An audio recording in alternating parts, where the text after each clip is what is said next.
Nous allons voir ici les règles de simplification des fonctions booléennes avec les tables de Carnot.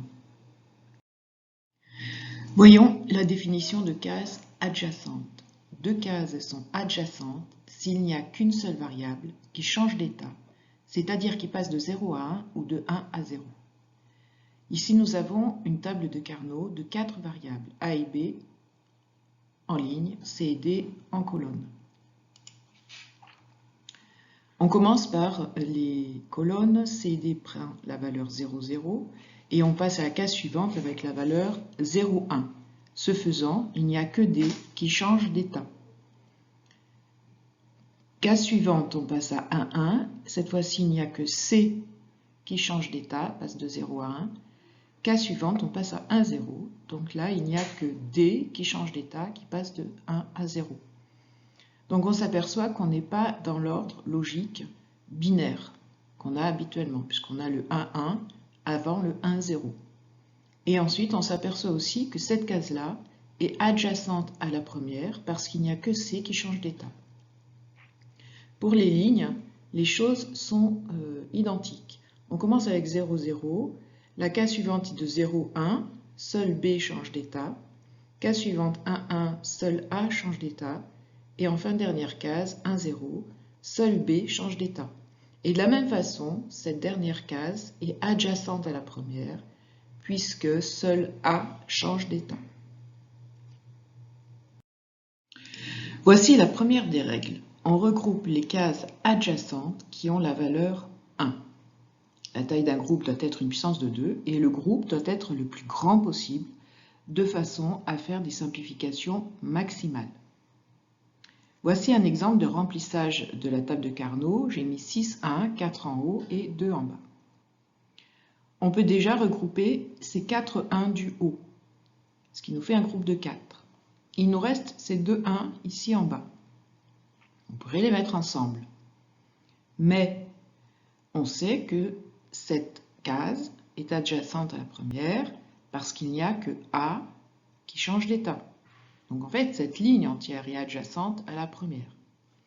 Donc on pourrait regrouper ces deux 1 avec ces deux-là, de façon à former un groupe de 4. Autre exemple, nous avons un autre type de remplissage avec cette fois-ci 80 en haut, 2 ici, et puis 3 sur la dernière ligne, 1 là, 2 là. On peut commencer par voir que les coins sont adjacents. En effet, donc on peut les regrouper. En effet, cette case-là est adjacente à celle-ci, car il n'y a que C qui change d'état. Cette case-là est adjacente à celle-ci, car il n'y a que A qui change d'état. Cette case-là est adjacente à celle-ci, car il n'y a que, comme tout à l'heure, C qui change d'état. Et enfin, cette case-là est adjacente à celle-là, car il n'y a, comme tout à l'heure, que A qui change d'état. Donc, ça nous fait un groupe de 4 coins.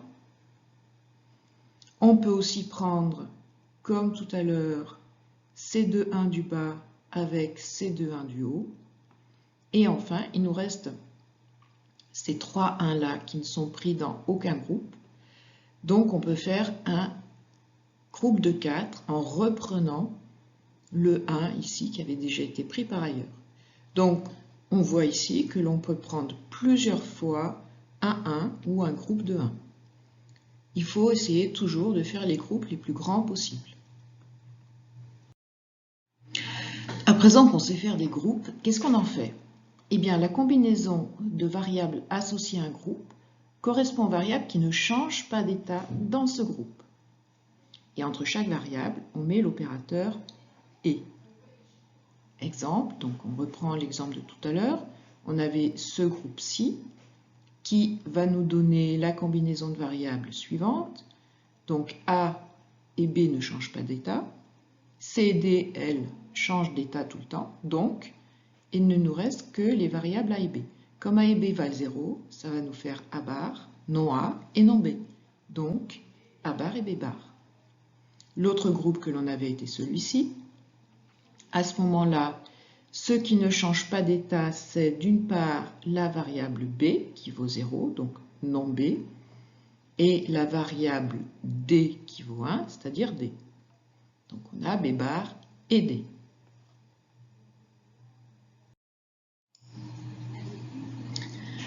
Dernière règle, la fonction finale simplifiée est le ou entre tous les groupes. Je reprends l'exemple précédent, donc on avait a bar et b bar pour le groupe rouge, b bar et d pour le vert. Nous avons donc la fonction S qui va être égale à a bar et b bar ou b bar et d. On peut, si on souhaite, mettre b bar en facteur. B bar sera facteur de a bar ou d. Voyons encore un exemple avec les 1 de tout à l'heure. Nous avons ce premier groupe. Alors, cette fois-ci, c'est B qui vaut 0, qui ne change pas d'état, donc non B, B bar. Et entre cette colonne et celle-ci, c'est D qui ne change pas d'état, qui reste à 0, donc D bar. Ce groupe-là correspond donc à B bar et D bar. Quant au groupe rouge, il y a A qui ne change pas d'état et qui vaut 0, donc A bar. Et entre ces deux colonnes, il y a D qui ne change pas d'état et qui vaut 1, donc D. A bar et D. Et enfin, pour ce groupe vert en haut et en bas, donc les 4, 1, je ne mets qu'une flèche. Entre cette ligne du bas et cette ligne du haut, il n'y a que B qui ne change pas d'état et qui vaut 0. Et entre cette colonne et celle-ci, il n'y a que C qui ne change pas d'état et qui vaut 1. On a donc la combinaison B bar et C. La fonction finale vaut donc le OU entre ces trois groupes, A bar et D ou B bar et C ou B bar et D bar.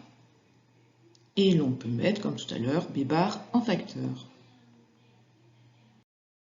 Je rappelle donc l'ensemble des règles de simplification. On regroupe les cases adjacentes qui ont une valeur de 1. La taille d'un groupe doit être une puissance de 2 et on fait les plus grands groupes possibles de façon à avoir une fonction simplifiée au maximum. La combinaison de variables associées à un groupe correspond aux variables qui ne changent pas d'état dans ce groupe. Et enfin, la fonction finale simplifiée est le OU entre tous les groupes.